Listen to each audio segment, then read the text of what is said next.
Olá, conselheiros bíblicos, sejam bem-vindos ao meu canal, Aconselhar Transforma. Nós estamos iniciando hoje uma série intitulada Conselhos para quem aconselha e vamos abrir essa série falando sobre como aconselhar pessoas ansiosas.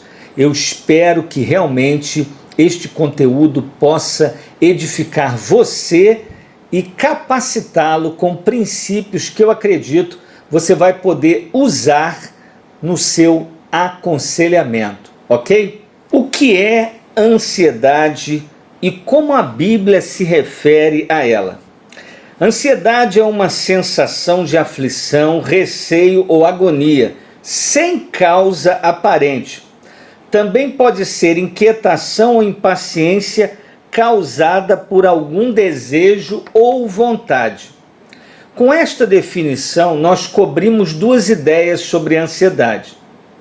Nós temos uma ideia que não há, num primeiro momento, condição de saber o porquê do sentimento de ansiedade. É possível, então, você ficar ansioso ou ansiosa e não ter clareza quanto à origem. Mas também é verdade que um desejo seu e uma vontade, um anseio, um sonho pode gerar ansiedade em seu coração. Então preste atenção, a palavra ansiedade aparece em diferentes textos e está relacionada a um cuidado ou preocupação ansiosa. Os textos a seguir vão exemplificar isso. Em Mateus 13, 22, nós temos o seguinte registro: quanto ao que foi semeado entre os espinhos, este é aquele que ouve a palavra, mas a preocupação desta vida e o engano das riquezas a sufocam, tornando-a infrutífera. Depois nós temos Marcos 4,19. Mas quando chegam as preocupações dessa vida, o engano das riquezas e os anseios por outras coisas sufocam a palavra, tornando-a infrutífera. Aqui nós já temos uma observação a ser feita. Percebam que em ambos os versículos nos é dito que a ansiedade ela sufocou a palavra. E a palavra, ao invés de frutificar, ela foi aqui sufocada. Isso é uma observação importante que nós devemos considerar. Lucas 21, 34 diz assim: tenham cuidado para que os seus corações não fiquem carregados de libertinagem, bebedeira e ansiedade da vida, e aquele dia venha sobre vocês inesperadamente. Aqui nós temos também a ansiedade sendo colocada ao lado da libertinagem e da bebedeira. Nós temos aqui então a ansiedade colocada ao lado de dois pecados graves que nos controlam e trazem grandes prejuízos para a nossa vida. Poderíamos dizer aqui então que ansiedade é algo que, quando está presente em nossas vidas, traz grande prejuízo. Preste atenção agora em 1 de Pedro 5,7. Lancem sobre ele toda a sua ansiedade, porque ele tem cuidado de vocês. Eu creio que essa passagem de 1 Pedro 5,7 joga por terra uma ideia de que crente não fica ansioso.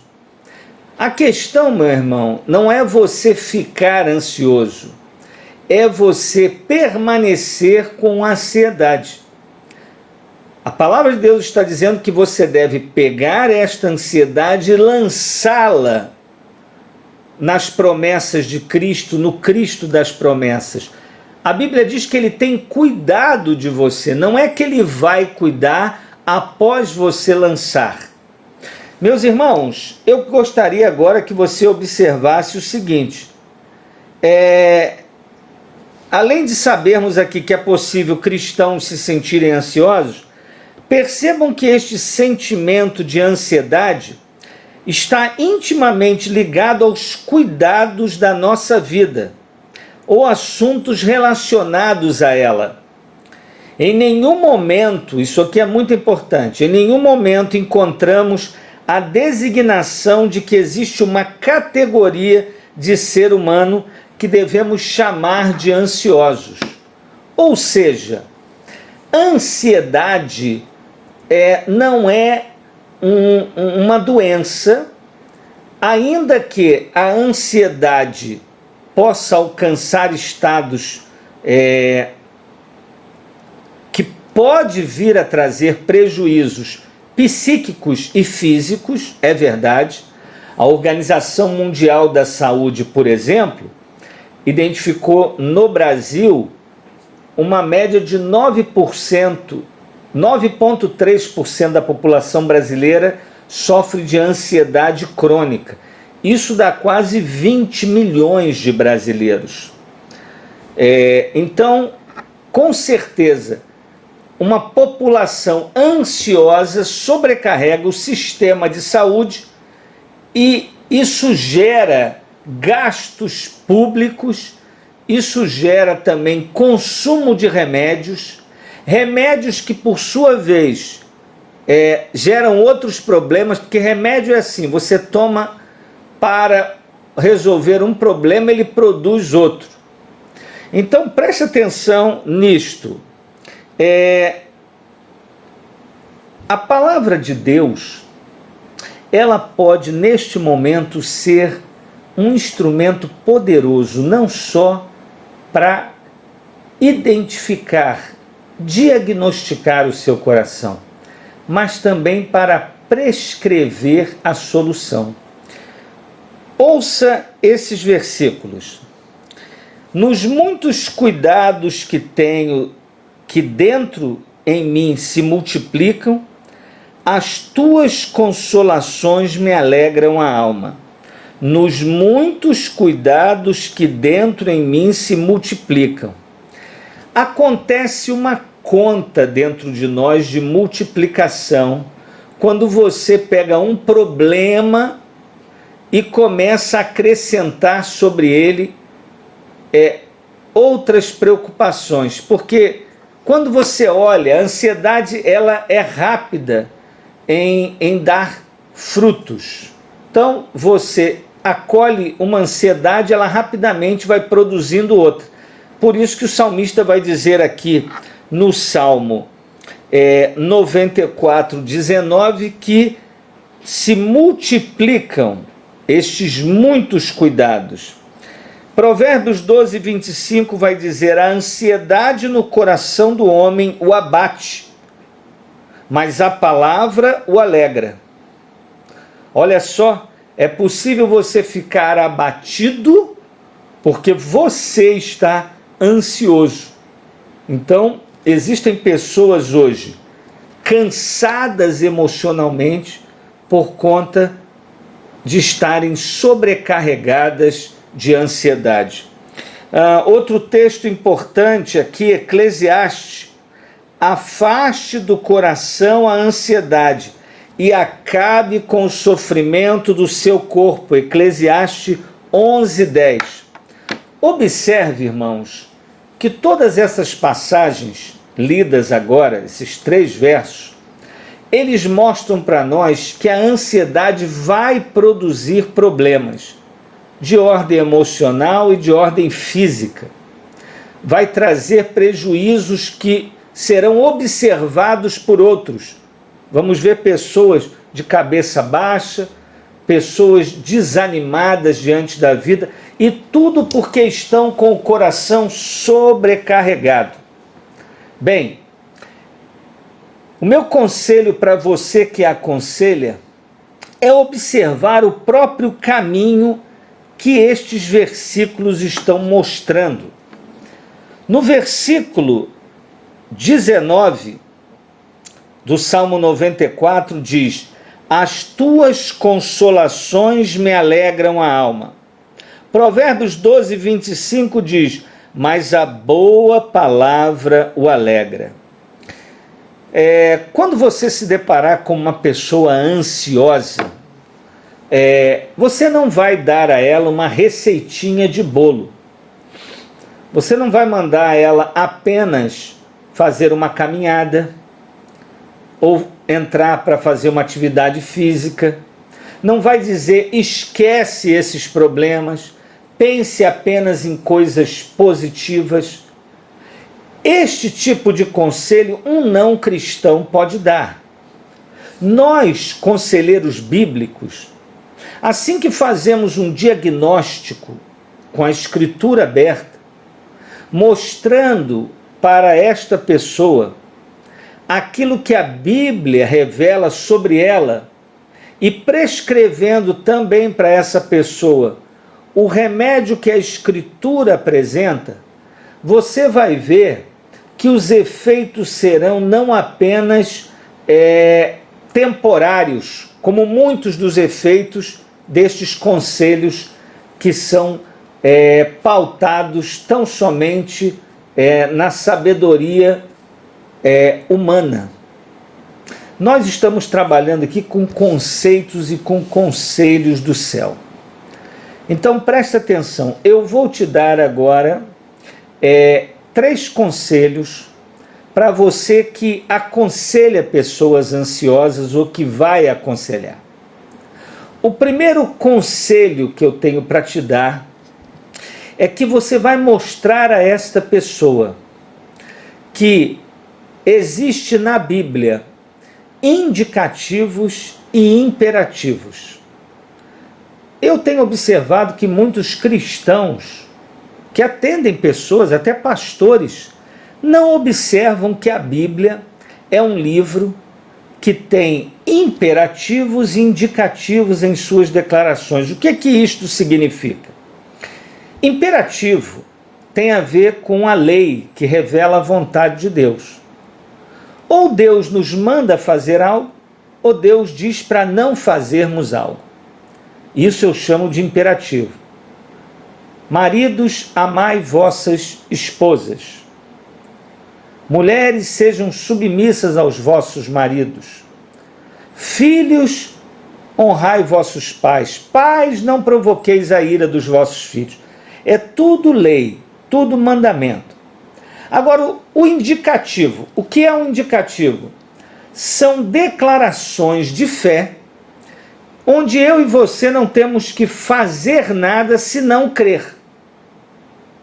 Por exemplo, quando Jesus diz que Ele é o caminho, a verdade e a vida, Ele não está mandando eu fazer nada. Ele está mandando eu crer que Ele é o caminho, a verdade e a vida. Bem, tudo que a Bíblia nos mostrar para crer as promessas de Deus, isso nós chamamos de indicativos, porque indicam um ato redentor de Deus, indicam a graça, a bondade, a misericórdia, que não vão ser produzidas pela nossa fidelidade, mas vão ser acolhidas em nosso coração. Então, meus irmãos, você precisa comunicar a esta pessoa que está vivendo dias de profunda ansiedade, que a palavra de Deus tem imperativos e indicativos. Segundo, você deve tirar da mente desta pessoa, e eu li estas passagens com você e fiz os comentários que fiz, a ideia de que ele é ansioso, de que ele é alguém ansioso, de que isso é genético. Não, você não faça isso.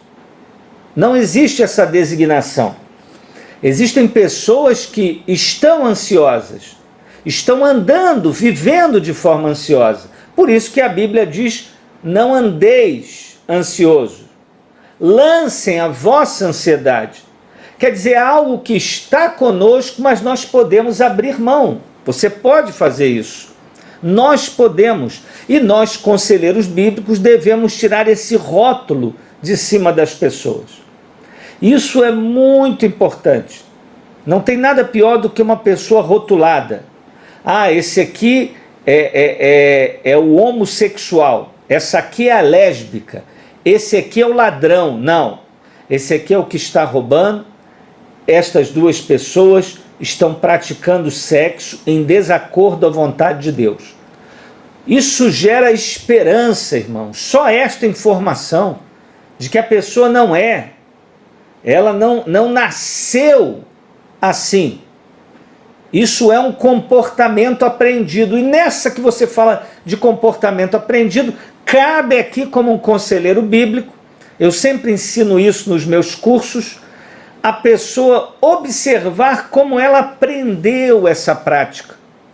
Pastor, o senhor está dizendo que eu aprendi a ser ansioso? É possível que você tenha aprendido também.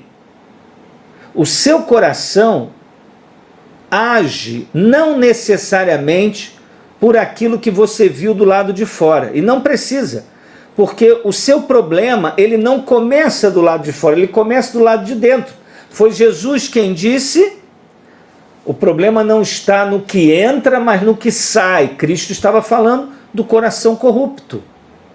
Agora, quando nós, que não somos produtos do meio, mas somos influenciados pelo meio, quando isto ocorre, nós precisamos saber, e ajuda você saber, olha, eu fui criado por uma mãe muito ansiosa, um pai ansioso. Eu aprendi isso com o ambiente que eu fui gestado, convivendo, os meus melhores amigos, e por aí vai. São aulas que nós recebemos sem necessariamente termos nos matriculado nessa aula ou nessa escola. Então, infelizmente, tem muita gente diplomada por causa da ansiedade. Realmente passou no vestibular e entrou nesse curso chamado Ansiedade e foi um excelente aluno e hoje se encontra nessa condição. Então, vamos lá. Primeira coisa que você vai fazer é essa ideia do imperativo e do indicativo. Eu vou explicar por que é importante isso, mas é a primeira coisa que você vai fazer. Vai falar a ela sobre lei, evangelho, indicativo, imperativo. Depois você vai falar para ela que é necessário ela tirar esse rótulo de que ela é. Ela não é. Ela está. Mostrando como que a gente chega nessa condição por meio de aulas que nós recebemos ao longo da vida. E por último, como você pode ajudar uma pessoa dessa, conselheiro bíblico? Usando agora o indicativo que ela vai observar, porque você já explicou a ela, para que seja o grande alvo da vida dela. Irmãos, eu tenho aprendido uma coisa como conselheiro. O conselheiro bíblico não tem como alvo resolver problemas. Ele tem como alvo ensinar as pessoas a viverem para a glória de Deus. E vivendo para a glória de Deus, os problemas que dizem respeito a processos escravizatórios que deixam a vida pesada, eles vão perdendo a sua força e eles vão ficando pelo meio do caminho. Se você não ensinar a pessoa a observar o grande amor de Deus, a grande graça de Cristo Jesus, o poder e a suficiência da cruz, do Evangelho, essa pessoa, ela apenas vai parar com algo por uma temporada. E vai achar que parou pelas coisas que está fazendo. Este é um outro modelo de escravidão. É quando você acha que você é o responsável pela sua redenção. Eu sempre uso aqui uma imagem de um programa infantil, pelo menos da minha infância, que era o Domingo no Parque, onde tinha uma lata que tinha, você abria essa lata, ou vinha uma flor, ou vinha uma cobrinha que pulava. Eu fico sempre pensando em pessoas que colocam dentro dessas latas uma mola de caminhão e ficam segurando. E dizem, olha, meu problema está resolvido. Não, você está segurando ele. Pergunto a você, Quanto tempo você vai ficar segurando essa mola? Tem prazo de validade. Agora, se você começar a viver para a glória de Deus, se você começar a cultivar uma vida de ansiedade, uma vida onde você aprenda a lançar constantemente, em obediência à revelação de Deus, a sua ansiedade até o Senhor, certamente você vai auxiliar maravilhosamente essa pessoa. Bem, hoje eu deixei aqui para vocês, na série Conselhos para quem aconselha, como aconselhar pessoas ansiosas. Que Deus te abençoe, que Deus te guarde e que você continue a aconselhar. Porque, irmãos, aconselhar transforma.